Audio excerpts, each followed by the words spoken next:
Hey everybody, welcome to the Sky Lounge, and this is Sky High, episode number 58, boys and girls. Holy fuck, it's already Sunday. Yeah. When your daily routine generally consists of 12 plus hours of video gaming, jacking off, eating, napping, sleeping, jacking off, eating, jacking off, naps and sleeps. You don't really know what day it is. Okay? I'll be quite honest. The only reason why I kind of realized it was a Sunday was when I checked my alarm clock, and I had one alarm for today. 6 p.m. The Last Dance. That's right. It's one of the more consistent things that has kept me grounded to reality. Because otherwise, I mean, I'd just be in this, constant fucking 16-hour video game run, followed by, just eye twitches and other worrying physical, not really ailments, but I don't know, fuck ups. So, yeah, just trying to stay somewhat sane, dude. No sports ball it's really just killing all kinds of vibes here. It really is. And when we get to next week, May 12th, that's going to be the 2-month mark of not having sports. Oh, that is some real shit, man. And, it's been 2 months since the vast majority of sports has been canceled, and yet we wonder how, the 2019-2020 season for most sports will pick up, or how they will go about. Now, there's been two very extreme examples in Europe regarding at least soccer. And I wouldn't really say it's an extreme example. It's just two options that seems to be like the more preferred options out of everything else. So the Eredivisie, the Dutch soccer league, went ahead and just straight up canceled the season. No winners, no losers, no demotions, no relegation, nothing like that. Just everyone staying put. Whereas the French league did crown champions, did promote and relegate teams. So you have to ask yourself, what would be the better option for each respective leagues? And that's what I think it's going to come down to. And obviously, being an Arsenal fan, I would love for this season to be null and void. Clear as day. I've been telling that to everybody. I don't like Liverpool. I would love to see them suffer. Plus, I'm not going to give you any of these fucking bullshit, fake empathy arguments. You've already fucked up the rhythm of not having any goddamn sports for damn near 2 months, and assuming you resume the season at some point within this year, I'd say within the next 3 or 6 months, is that your aim? Even if you manage to do that, how do you make up for the fucking logistical issues of the 2020-2021 season then? So this is why I would say for almost every sports league across the board, just cancel the season. Just put an asterisk there. Like the MLB should have done with the fucking Astros, but Rob Manfred, too busy sucking those players' dicks. Players' unions. So delicious. But we're not here to bitch about Rob Manfred. We're just trying to figure out what would be the best plan of attack in terms of, figuring out what to do in the near future within these times of uncertainty. And certainly, the Chicago Bears found a solution in their time of uncertainty. They will not, the Chicago Bears, will not re-up Mitchell Trubisky for his 5th-year option. And there's been a lot of players in the league right now that's been going through like this fucking dust storm of 5th-year decline by teams. So Mitchell Trubisky, surprise, surprise, he's not the quarterback for your team. Yet you bring in Big Dick Nick thinking that's gonna somehow suffice your season to be decent enough, but it won't. It won't. It's trying to put a small little SpongeBob kitty band-aid on a fucking broken leg. That shit doesn't work. Okay? So I told my buddy who was a Chicago fan this, just tank for Trevor. I think a lot of teams this upcoming season are going to look into that proposition. Tank for Trevor. You know, he, without knowing any fucking college football, I know he and his team really got ass blasted by LSU. Arguably, you know, a very prolific team over the last decade in college football. And he's going to have his senior year to, I guess, go on kind of a redemption tour in a sense to quell the doubters. But Tank for Trevor is going to be kind of a similar vibe to Tank for Tua, although we don't know how that draft stock is going to stock is going to go.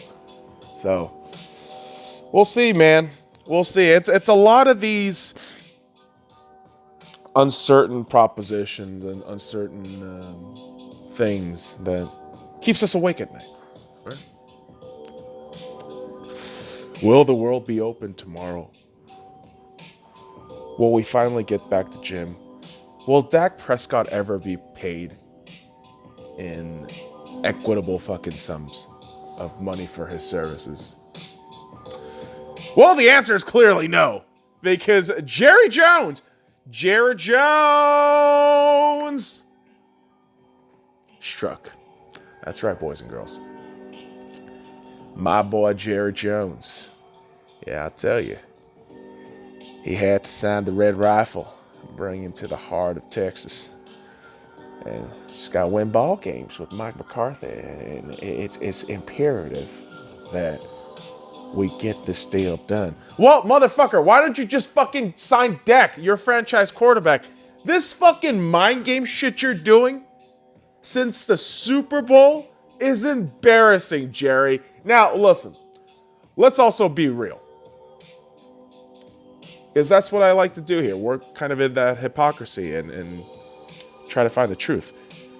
Dak hasn't been the model citizen of contract negotiations, right? Demanding $40-something million, I mean, reportedly, is kind of ludicrous.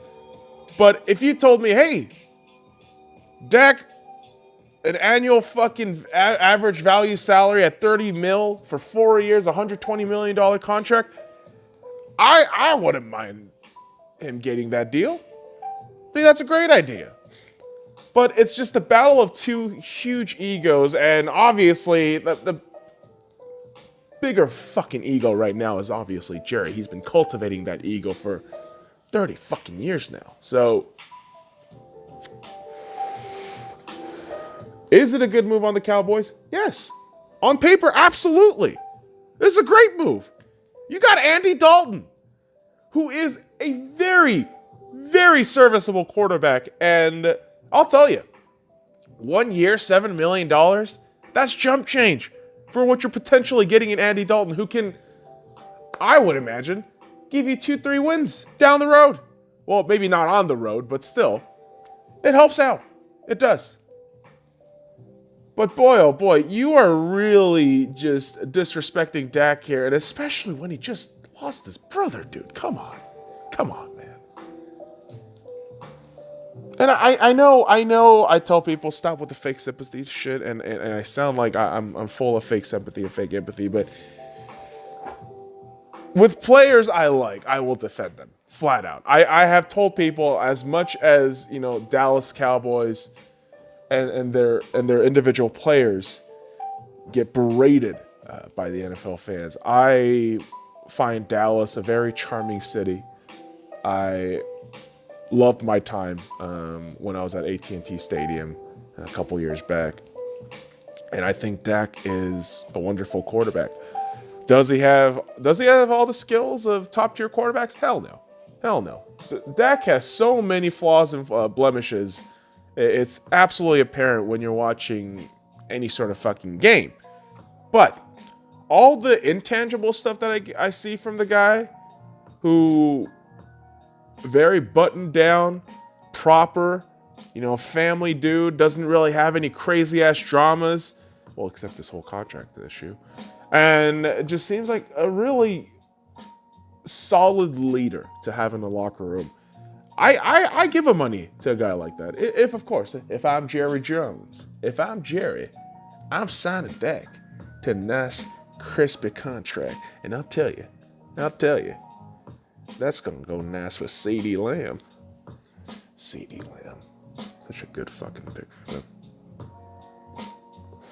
Which, yeah, I mean, I still have to do that shit where I told everybody on this channel I will go ahead and make a video.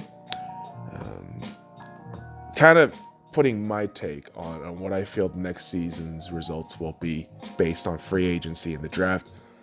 Where, spoiler alert, the Seattle Seahawks aren't getting the highest nods here, if and when that video happens, because I think Seattle, as good as they will be under Russell Wilson, the rest of the division got really good. Now, I will say, based on the scheduling people and who the Seattle Seahawks have to face in the 2020 season, I definitely think the Seattle Seahawks can still get 10 wins. But it's the in-division stuff that really worries me. The Cardinals got significantly better on paper. Somehow the 49ers are still good. They reloaded young and still look to be formidable. And the Rams, after just kind of a lost season, they're looking to come back despite the fact that there's been a lot of personnel change. There's been a lot of shit changing around over there. So I don't know what's going to happen with the NFC West. So should be interesting. Should be very interesting.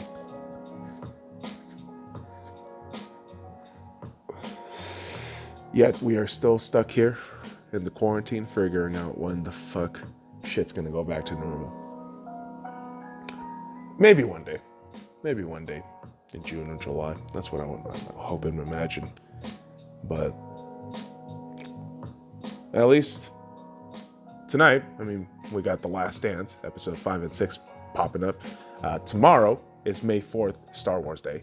And May 5th, Cinco de Mayo. So lots of fun stuff to look forward to, despite the fact that there are killer wasps in North America right now. But, gotta keep your head up and away from the wasps and all of that negativity.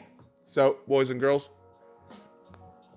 I will leave you there. Go ahead and follow me at the Sky Lounge, and all the links in the description below. Like, comment, subscribe for more daily contents. Well, daily contents meaning I upload a video just to kind of follow my mantra of this channel, posting literally a video every single fucking day.